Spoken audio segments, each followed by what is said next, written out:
I just clicked record and I know what I want to talk about, but I did not think about this opening line and hook, which I know is the most important part. So stay with me. If you don't know, my name is Dino Favara. This is a series that I do where every time I post a video on my main channel, I kind of give it a week and then I just kind of do a little bit of reflection and kind of try to sum up and concretify, make it concrete the learnings that I have after each video. Hopefully, if I do this over time, one, this will help you if you're a budding and new creator, maybe expedite your own learning, although that's not necessarily true just learning from me. You're going to have to do some of it yourself. But I love the idea of like being able to watch my creators' thoughts about their videos. So I just wanted to make that. Just if it helps you out there, if you're trying to make videos, if you're posting content and you just want to hear like what are the creators thinking, like what, get in their little brain and just hear. Anyways, whatever, you get it. So this is that series. I just posted a video where I went camping at Disney World, and it's the cheapest place ever. So I'm going to share with you the 3 main lessons that I learned within the last 4 or 5 months of having to put that together. Because this video I filmed in May of last year, May 24th of 2025, and it's April 20th. I guess I posted on the 23rd or 20th, maybe the 21st of April. So almost a year. I couldn't let it get to a year. I was like, I can't do that. So I made sure to really make sure I get it done in April. Yeah, it's almost a year. Now, to be fair, I filmed it and didn't intend to post it immediately. I was in a stage where I was trying to build out like a backlog of just videos that could be working. But this one became a little bit of like a big deal for me because I was like, dude, I think this one's going to be my best. This is my banger. And so I just kind of kept putting it off because I was like, I don't want to, this one's got to be really good. So I want to make sure, so I just kind of let the thought of starting overwhelm me because I just thought it was going to be really, really good. A lot of other reasons too. But one reason why that's a bad idea, like don't give yourself a year. Like ideally, I think someone said it even in a book somewhere, Rick Rubin maybe, but it's like reduce the amount of time between filming and posting. That is the goal. Because when you like film something, assuming that you're doing this all yourself, like, and you wait for like even a week, going back into that project feels like you were seeing it for the first time. You're like, bro, like it's so much work to try and like sift through footage and whatever, because it feels like you're seeing it all for the first time. Where I know the feeling of like finishing something and like knowing everything that I filmed. I would even say like it's not even a week. I would even say within the day. Like when you're done filming, you should create. I did this for one video. It really did help. Where it's like get just like a little voice log to yourself of your notes. Like I really liked this. I didn't like this.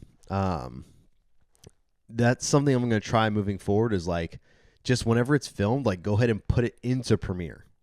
Maybe. I don't know. I'm trying to also incorporate some other editors into it, but like at least like just get it out of the footage and like into something. Get it started.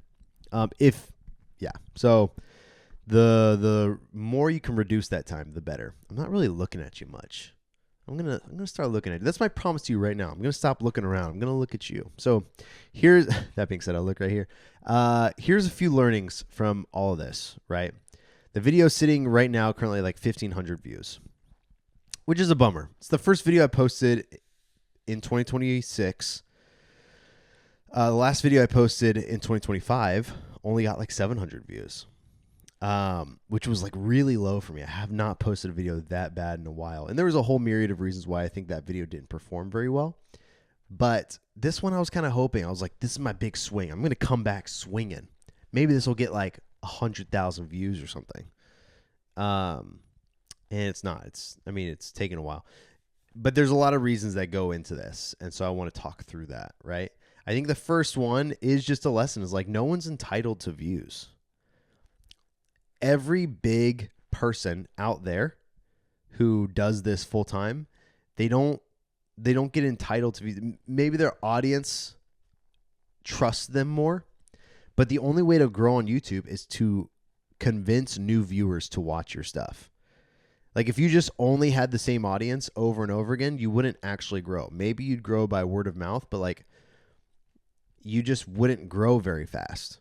You'd be stuck at like an average view count every single time. 500 views, 501 views, 502 views. You know what I mean? Like each video, that's what it would be like. And so nowadays, in order to grow, you have to appeal to new viewers. You are not entitled to views from whoever, right? So I think about this is one thing that was interesting is I was looking in Google Analytics within my YouTube studio, and I asked, I was like, how's my video doing with new viewers versus returning viewers? Because it seems like my analytics are really good. They should be popping off. My CTR is like 5%. That's pretty good, right? I'm getting pretty good impressions. What's going on here? And it said with new viewers, your CTR is like 3%, and your AVD, your average watch time, is like 2 minutes. It's pretty low. It's not terrible, but it's low, right? And that's probably why it's not appealing to new viewers. And so new viewers being either within my niche or outside of it. With returning viewers, my CTR was 11%. That means more than 1/10 of every person who has seen me before clicked on my video. That's huge, right? Your average, everyone says if you can get a 4% CTR, that's really good. But that means with the average person, 3%, that's actually not terrible, I guess. But with a returning viewer, 11%, that means I'm like guaranteed those views. So I'm not entitled to new viewers. Maybe that's what I'm trying to get at. You're not entitled to new views. But if you build something good and you can build trust with your audience, you can kind of expect a certain level of views from your returning viewers. It's just audience growth. It's just branding, right? So that's what it is. But yeah, it's just something to remind yourself of is like, don't get caught up just because I had a video do 150,000 views in the past doesn't mean I'm entitled to that. I got to keep working, bro. It's work. Lesson number 2. There's 3 lessons total. Lesson number 2, find the wins that matter. And what does that mean? Like, do views matter? Yes, absolutely. Money matters. Okay. Like that's how you do the thing. That's how you make it work. That's how you do it full time is you have to make money. But I think in this early stage, when you're not really making a lot of money, you have to find the wins that matter to you. And I think if you can really, I believe that if I can really start focusing on those, then I will be able to keep focusing on those wins, even when there is money, even when there is views, right? Even when there is traction and all these other distractions that are going around, I can think about what are the wins I started with. And for me, one, it's being done. Like finishing a video, it's like so funny. Like someone, I don't know if you know what an SOP is. This is an example I go back to because it's very, very funny. An SOP stands for Standard Operating Procedures, and it's like a system on a piece of paper. It's like if however you do something, you write it down, this is how it's done. And then in a business, you use that when training new people, when you're building out a system, so that way you can get the same result every single time. SOP. And so I remember someone saying like, while building an SOP, this is miserable. I hate it. What is this even for? Why do we even need these? These suck. I hate kill me now. Sorry. But then when it's done, this is the greatest thing in the entire world. How did I live without them? This is awesome. I love this SOP. And that's very much how I feel like with YouTube videos in a way. It's like I am so the satisfaction I get from being done with the video outweighs the pain of building it. Like it's kind of funny. I don't actually necessarily have fun editing a video. It is not like what I love to do. That's why these videos aren't edited at all much. I think there are some people who love editing. They just love getting in there. All the shortcuts, all the stuff. That is not me. What I love is being able to it's like the craftsmanship of being able to just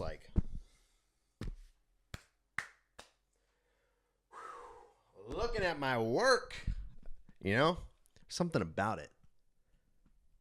You get it. You get it. Just that and so that for me is a huge win. Being done.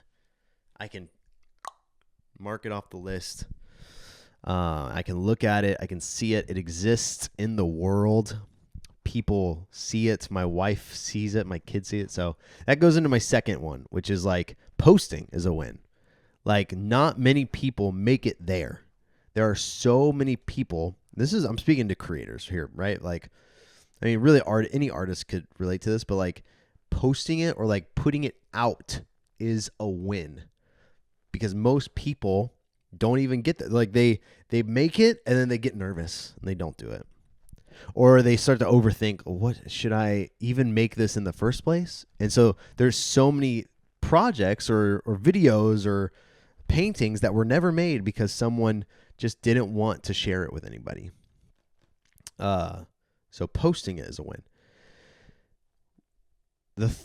So another one is watching it with my family is a win. Like getting to see showing it, like screening. I get lucky because I'm married and I have children that I get to kind of have like a little mini screening party for my videos. Like where, some other people, it's just them in their room by themselves and whatever. But I get to turn it on my TV and I get to watch my son watch me in a YouTube video.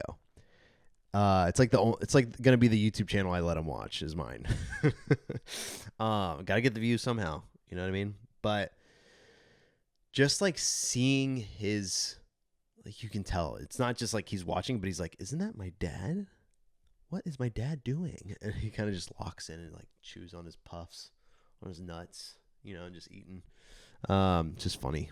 And the final win here was earlier. I think it was within the first 2 days, and my video only had like 100, like 200-300 views, and I was like, bro, are you serious? 200 views? Gosh, man, I was really bummed. Just really stinking up the place. And our friend Evan and Lizzie, we went over to their house. A backstory is we went over to their house maybe a month ago now to drop off a meal. They just had a baby. Very excited for them, little baby Graham. And we were just talking, and they were like, dude, my friend Evan was like, dude, we were watching your pool video, and all my family was in the house, and one by one, they just kind of like crept in and sat down on the couch. And by the end of the video, like everyone's watching the video. Everyone's in the living room watching the video.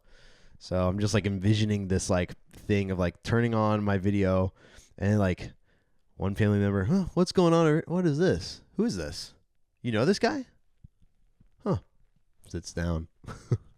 One by who is this? Oh, this is Evan's friend. Oh, okay. I'm just like envisioning that. It's really, really cute. But then, and so Evan was like, dude, my family, they love your videos now. I was like, oh, wow, thanks. But then I get a text within, first day or two from Jenny, because Lizzie sent her a text where it's literally their entire family in the living room watching my video that I just posted. And it's like their dad, so he's a little bit older. It's like their granddad, their dad, their mom, their brother with their kid who's like 1. It's like a wide-ranging room of ages all watching my video. Like they sat down and watched that whole thing. That is crazy. Like I'm getting goosebumps just thinking about it. Look at this. I mean, it might be freezing in here. I don't know if you can see this. You probably can't. But man, like that fires me up. That is my goal. I want to create a space for families to like put something on in the living room that everyone can enjoy and laugh and think back to and call back to later on. That is my goal. So that's a win, knowing that I made that happen. So at that point, I literally saw that and I was like, I don't care if the video bombs anymore, because like I got to do that at least once for somebody. I don't know, really stinking cool. Final thing, this is like a new development as of this morning, is thumbnails. My video isn't. The only reason my video doesn't have like 100,000 views right now is the title and thumbnail. That is literally it Right now, the video's done. I actually haven't seen the retention. It's like taking forever to pop up. I would assume it's pretty good because typically my retention's pretty good. My AVD for an 18-minute video is like 7 minutes, which means it's probably pretty solid. So I'm like, I have a feeling the retention's good. I don't have to worry about like if the video's good. It's just the packaging, man. It's just the title and thumbnail. Are you appealing to new viewers? And when you realize that, it can be super frustrating, but also very freeing because you're just like, okay, it's not about me. It's about the thumbnail. It's not my video. It's the thumbnail and title that I picked.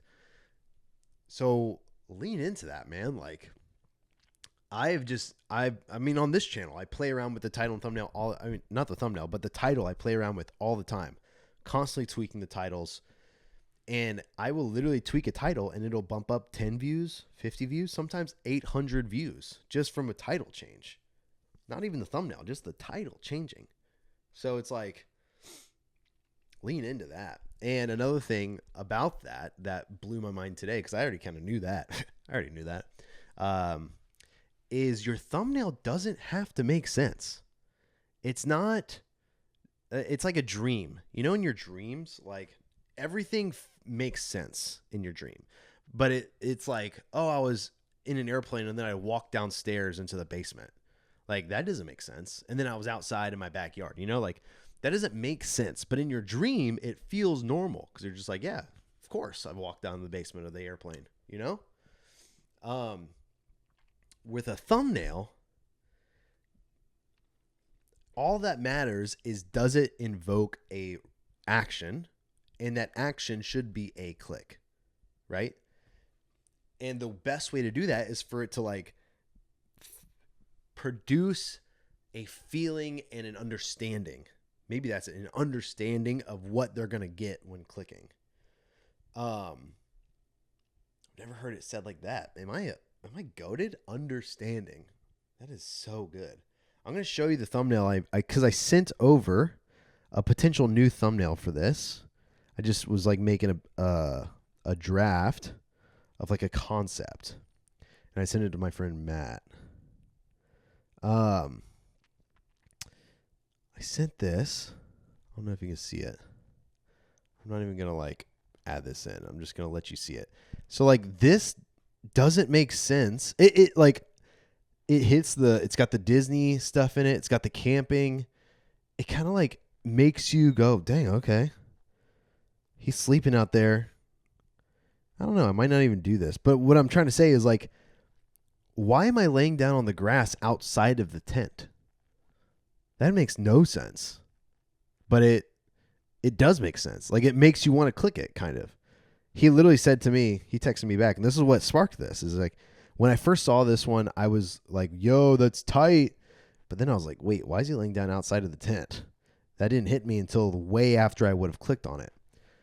And it kind of just made me realize, because that is like just I stole that from someone essentially. Like I didn't come up with that format. That is just a format that has been used with a camping video where there's the tent in the background and they're laying outside on the ground. And it's like, yeah, it doesn't make sense physically. It shouldn't make sense.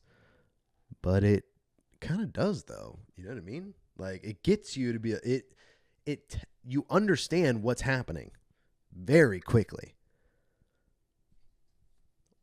Man, I don't know. That's just crazy. So anyways, those are my lessons on this most recent video. Make sure to watch it if you want. I kind of want to start posting again here, but I'm trying not to let this be a distraction to me, because I did let it become a distraction to me. I think that's why I didn't post a video for 4 months. So anyways, more lessons coming soon, but hope you enjoyed. Drop a comment if you have any questions. And yeah, it's been great to hear from some of y'all who watch these and get even a little bit of help or value from this. Yeah. So anyways, because that's okay. I'll say this before I go, is that's the reason I make these videos. My win for this video, right, is like I want people who are creating videos to watch these and feel like they're talking to their friend who is a creator. Like that's the one thing. This is a super side tangent. Maybe there's a whole video for this, but I think if you want to be a creator, you have to make friends with other creators who are doing it and who are ideally like right at your level in an incline, like not right at your level and stay, but like they need to be also going like this too. And you need to be like right there with them. Maybe they're a little bit above you, so that way they're pushing you, right? But you got to have friends who are doing that. Because you will learn so much more if you have that. If you're just trying to do it by yourself and you're hanging out with your friends who don't care about YouTube at all, bro, you're cooked. It's over. So not to say you can't have those friends. I'm just saying like you need to like inject into your system more creator friends who get it.